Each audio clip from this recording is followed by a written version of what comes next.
Καλημέρα. Καλημέρα, καλώς όρισες. Καλώς σε βρήκαμε. Καλά περνάμε, αλλά τώρα άρχισαν τα κρύα λοιπόν και σιγά σιγά θα αρχίσουμε να μαζεύομαστε μέσα στο τζάκι. Στο τζάκι θα πάμε ή έξω θα καθίσουμε να πούμε ιστορίες σήμερα? Τώρα έξω βέβαια, αλλά άμα κρυώσουμε θα πάμε μέσα. Πάμε λοιπόν.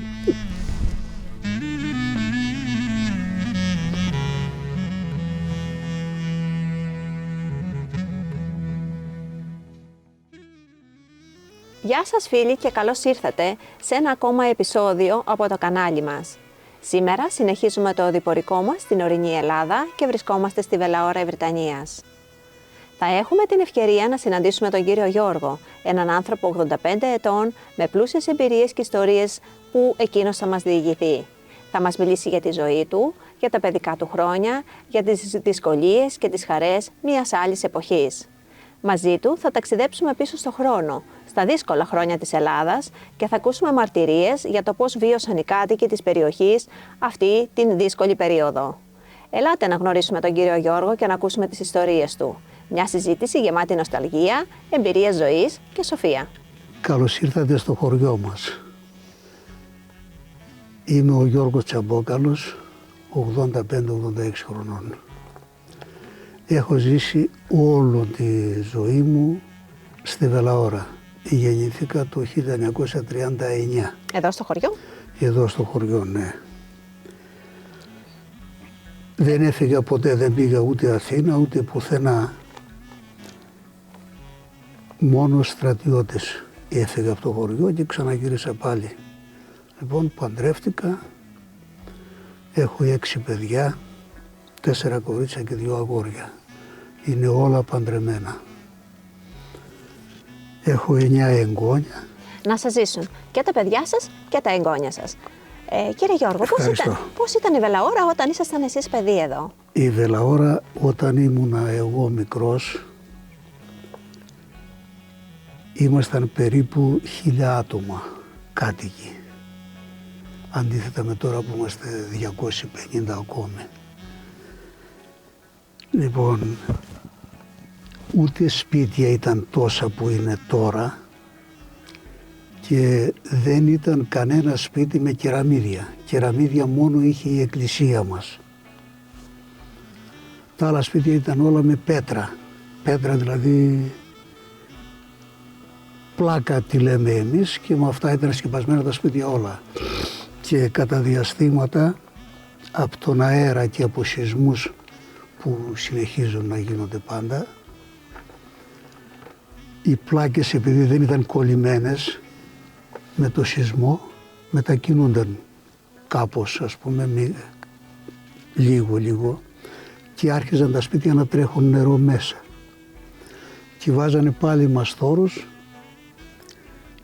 έλεγαν τη δουλειά αυτή να σύρω το σπίτι. Δηλαδή ο μάστορας να ανακατέψει τις πλάκες πάλι, να τις ξαναβάλει σε καλή... Αυτό ποια εποχή γινότανε οι επισκευές? Αυτό γινόταν περίπου μέχρι το 70, 65, 70 μέχρι εκεί γινόταν. Γιατί υπήρχαν ακόμη κάποια σπίτια που δεν ήταν σκεπασμένα με κεραμίδι. Και άρχισαν να αυξάνονται οι οικογένειες και οπότε κτίζαν και καινούργια σπίτια. Οι δρόμοι πώς ήταν? Δρόμος δεν υπήρχε καθόλου μέχρι το 55-56, κάπου εκεί. Και συγκεκριμένα για το δρόμο και με το αυτοκίνητο ήμουνα μια φορά στα Γίδια με έναν αδερφό του πατέρα μου και περνούσε ένα αυτοκίνητο από Βούλπη για Γρανίτσα και από τη ράχη που κοιμόμασταν εμείς βλέπαμε τα φώτα και λέει ο μπάρμπας μου, μπράβο ρε, λέει, ήρθε ο πολιτισμός και εδώ και για να πάμε εμείς εκεί θέλαμε 3 ώρες με τα πόδια στο αυτοκίνητο, αλλά ο μπάρμπας μου που πήγαινε στην Αμφιλοχία με τα πόδια, στο Αγρίνιο, στο Καρπενή, στην Καρδίτσα, οπουδήποτε παρουσιάζονταν δουλειές για να πάει, όλοι, όχι ο μπάρμπας μου, πήγαιναν με τα πόδια ή με το μουλάρι. Αυτό ήταν το μέσον μεταφοράς τότε, δεν υπήρχε τίποτε άλλο, δεν υπήρχε δρόμος. Από εκεί ύστερα ήρθε ο δρόμος, λοιπόν δρόμος, ένα από εδώ μέχρι το Τσιμέντο. Λοιπόν, δηλαδή δύο αυτοκίνητα δεν περνούσαν να ξεσταυρωθούν, δεν χωρούσαν, έπρεπε να βρουν τόπο να το κάνουν αυτό. Τους δρόμους τότε τους φτιάχνατε εσείς με εθελοντική εργασία? Ξεκινήσαμε με το γκασμά και το φτιάρι. Πήγα κι εγώ, πιτσιρικάς 15-16 χρονών. Και όταν ήρθε η Μπολτόζα, μου το θύμισες αυτό, είχα πάει στην ποταμιά Γρανίτσης, εκεί ήταν ένας σιδηρουργός. Λοιπόν, για να φτιάξω τσεκούρια, τσαπιά, για σκάψιμο και τέτοια λοιπόν. Και τα πήρα στον νόμο, αυτά ήταν καμιά 15-20 κιλά σίδερο. Και αυτή τη φορά έρχονταν η Μπολτόζα και ξεκάμψε εκεί στο σταυρό που ξεκαμπάει ο δρόμος. Και μόλις την είδα δεν ήξερα τι είναι αυτό. Ήξερα εγώ την Μπολτόζα μόνο, είχαμε ακούσει ότι έρχεται. Αλλά δεν ξανά είχαμε δει, λοιπόν, και λαχταρούσαμε τι είναι. Με τα σίδερα στον ώμο και κατεβαίνω στο ποτάμι, μέσα στο ποτάμι, και από εκεί παίρνω την ανηφόρα και πήγα εκεί ζαλιγκωμένο στα σίδερα για να δω την Μπολτόζα. Εν τω μεταξύ είχε μαζευτεί πολύ από το χωριό, ήρθαν εκεί. Το περίεργο για μας ήταν αυτό. Και όταν κατέληξε η Μπολτόζα και πήγε στα Τοπόλαινα, έφτασε εκεί, χαιρέτησαν τον Μπολτοζέρ, γιατί τότε είχαμε τη συνήθεια οποιοσδήποτε ξένος ερχόταν στο χωριό ή στο μαγαζί, λοιπόν όσοι ήταν μέσα, λοιπόν τον χαιρετούσαν από το χέρι. Τώρα αυτό κατά πόσον ήταν καλό, άσχημο, τέλος πάντων, από τότε μέχρι τώρα η διαφορά. Τώρα δεν κουνιέται κανένας, ας μπαίνει όποιος θέλει μέσα, λοιπόν, στο μαγαζί. Λοιπόν, πήγε η Μπολτόζα στα Τοπόλαινα,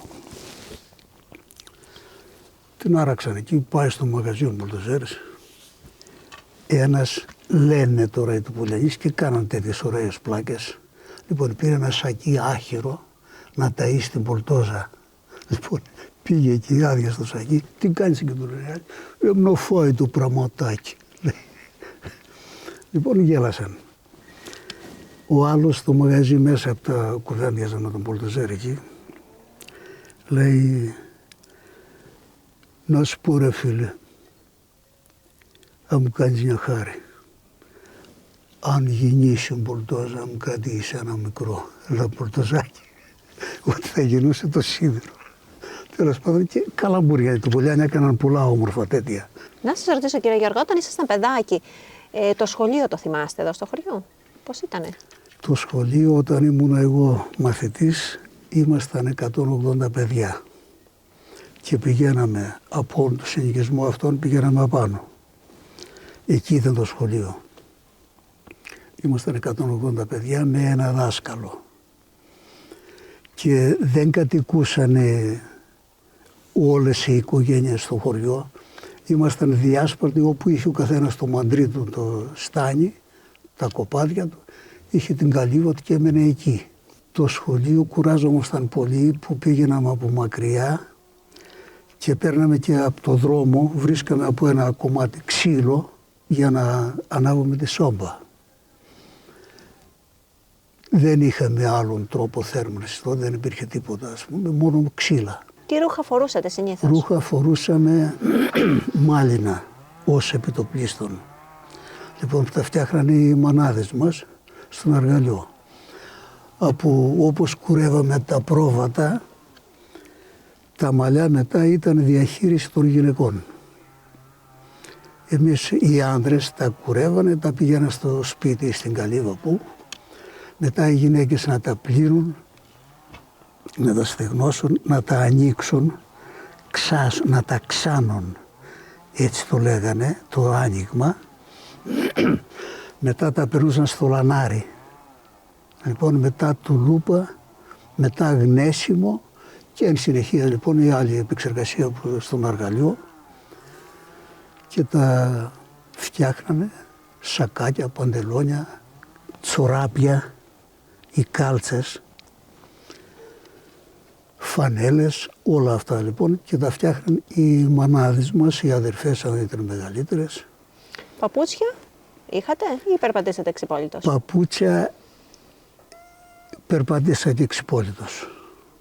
Και μέχρι 12 χρονών, 13, πολλές φορές πήγαινα και στα γίδια χωρίς παπούτσια, γιατί δεν είχαμε. Και φτιάχναμε από το δέρμα, από τα γουρούνια, το γουρνοπέτσι, φτιάχναμε πασμάκια. Κόβαμε λωρίδες, τα αφήναμε, ξεραινόταν το δέρμα και μετά το κόβαμε λωρίδες και ως επιτοπλίστην από τη ραχιά, γιατί ήταν πιο χοντρό. Λοιπόν, για να κρατάει. Ξεραίνονταν, το φτιάχναμε αυτό, ας πούμε, δεν ξέρω αν έχετε δει ή ακούσει άλλη φορά. Βγάζαμε για σκηνή ράμα, βγάζαμε λωρί από το δέρμα από κατσίκι. Λοιπόν, στενή λωρίδα και αυτό το τραβάγαμε, τέντωνε, το ξεραινόταν και μετά το μουσκεύαμε πάλι και το στρίβαμε. Δι για κορδόνι. Ναι, για κορδόνι και για να το ράψουμε γύρω-γύρω. Και με αυτό περνούσαμε μέχρι και 10 μέρες. Ήσασταν μεγάλη οικογένεια, πολυπληθή? Ήμασταν 6 αδέρφια και οι γονείς μας 8. 4 αγόρια και 2 κορίτσια. Εγώ ήμουν ο δεύτερος κατά γενεολογική σειρά, ο δεύτερος. Εκείνη την εποχή τι δουλειές έκαναν εδώ στο χωριό οι άνθρωποι? Εκείνη την εποχή η κύρια απασχόληση ήταν τα κοπάδια, η γίδια πρόβατα και με τα χωράφια. Λοιπόν, ασχολούνταν με την καλλιέργεια και όλος ο χρόνος γύριζε. Τι καλλιεργούσαν συνήθως? Σιτάρια και καλαμπόκια. Κρυθάρι, βρώμη, βρίζα, ισίκαλη. Λοιπόν, αυτά καλλιεργούσαμε. Ξέρω το πώς είναι, δεν είχε νερό τότε, δεν είχαμε νερό. Δεν είχαμε και για να πιούμε. Η βρύση ήταν 2 χιλιόμετρα από το χωριό εδώ, μακριά. Και πηγαίνανε οι μανάδες μας και οι αδερφές με τη βαρέλα ζαλιγκωμένες. Λοιπόν, και φέρνανε και πολλές φορές τύχαινε στη βρύση να μαζεύονται 10 βαρέλες, 15 γυναίκες ας πούμε, να περιμένουν με τη σειρά να γεμίσουν τη βαρέλα και να γυρίσουν. Από φαγητά, τι φαγητά τρώγατε? Φαγητά, βασική τροφή ήταν το ψωμί και ως επιτοπλίστων το καλαμπόκι. Λοιπόν, και λίγο σιτάρι μετά ας πούμε. Καλαμπόκι αγοράζαμε περισσότερο παρά βγάζαμε από τον τόπο μας, γιατί δεν είχαμε νερό και ξερκό καλαμπόκι δεν γίνεται εύκολα. Όταν λέτε αγοράζετε με ανταλλακτική οικονομία, δηλαδή δίνατε τυρί? Πουλούσαμε τα προϊόντα από τα γεδοπρόβατα, τα τυροβούτερα, μαλλιά, τραγόμαλο. Τραγόμαλο είναι το μαλλί από τα γίδια. Και παίρναμε λεφτά και με αυτό ας πούμε αγοράζαμε τι θέλαμε. Ρούχα, παπούτσια, άλλα τρόφιμα, οτιδήποτε. Κύρια απασχόληση ήταν τα κοπάδια. Όσοι είχαμε γίδια, που οι περισσότεροι γίδια είχαμε, πέραμε τον τρουβά με το ψωμί. Λοιπόν, και όλη μέρα ήμασταν στα γίδια και στα πρόβατα. Βέβαια αυτό δεν συνέβαινε σε όλους τους ανθρώπους. Άλλοι ασχολούνταν με τα κοπάδια, άλλοι με τα χωράφια. Άλλες διάφορες δουλειές, λοιπόν, να φτιάξει φράχτη στο χωράφι, να φτιάξει, άλλος έκτιζε μάστορας άμα ήταν κτίστης, σπίτια λοιπόν, διάφορες δουλειές. Συλλογικότητα υπήρχε, ο ένας να βοηθάει τον άλλον? Ναι, υπήρχε βεβαίως, σε όλους τους τομείς. Είχα ένα μουλάρι εγώ και ένα μουλάρι ο γείτονας. Με ένα μουλάρι δεν κάναμε χωράφι, έπρεπε να είναι 2. Λοιπόν, οπότε σεμπρεύαμε. Αυτό ήταν το σέμπρεμα για μας. Λοιπόν, έκανα εγώ 5 μέρες ή 10 χωράφι, μετά τα έπαιρνε ο άλλος.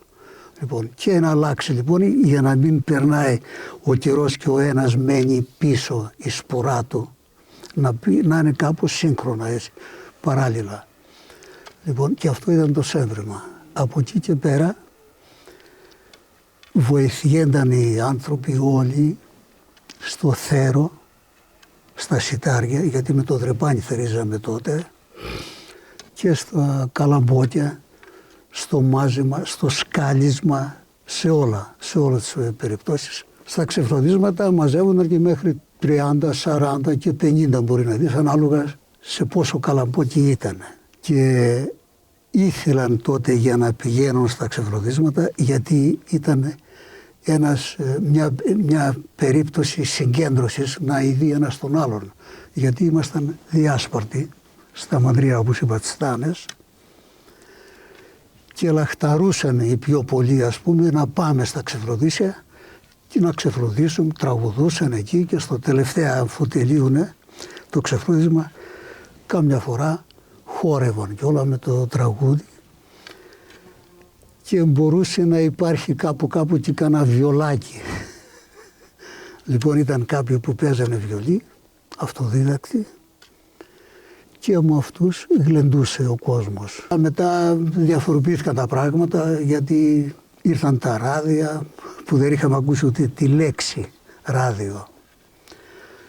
Λοιπόν, οπότε ο καθένας πήρε από ένα ραδιάκι και άκουγε τραγούδια και ανάλογα και διασκέδαζε. Το πρώτο ραδιόφωνο που ήρθε στο χωριό, θυμάστε να μου το δείτε? Το πρώτο ραδιόφωνο που ήρθε στο χωριό ήρθε περίπου το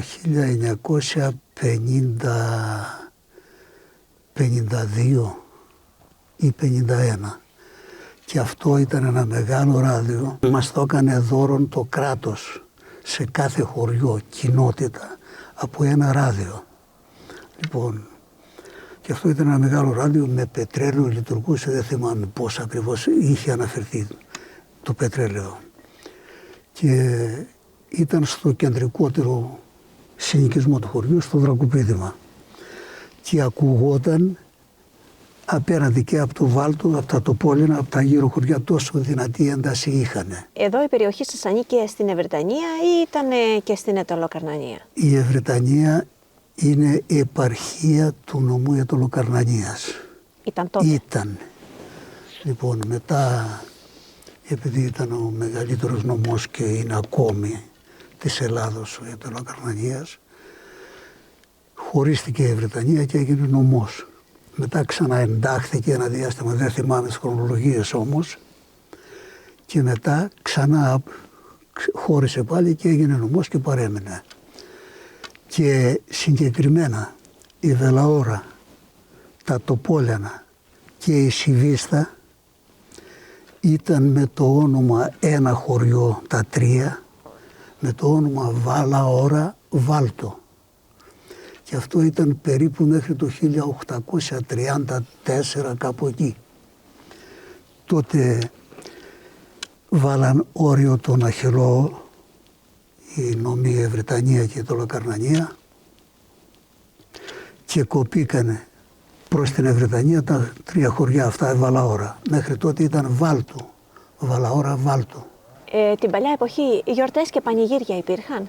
Κάθε εκκλησία στο χωριό, ο ενοριακός ναός, γιόρταζε φυσικά, όπως και τώρα συνεχίζεται, και εκεί μαζεύονταν όλο το χωριό. 15 Αυγούστου γίνεται, εκεί μες στη Θεοτόκου, και μαζεύονταν όλο το χωριό και από τα περίχωρα, τα άλλα χωριά που δεν είχαν αυτή την ημέρα την ίδια γιορτή. Γινόταν μεγάλο πανηγύρι? Μεγάλο πανηγύρι, αλλά γινόταν ημερήσιο, τελειώνονταν η εκκλησία, η λειτουργία, άρχιζε ο χορός. Ποια τραγούδια συνήθως χόρευαν?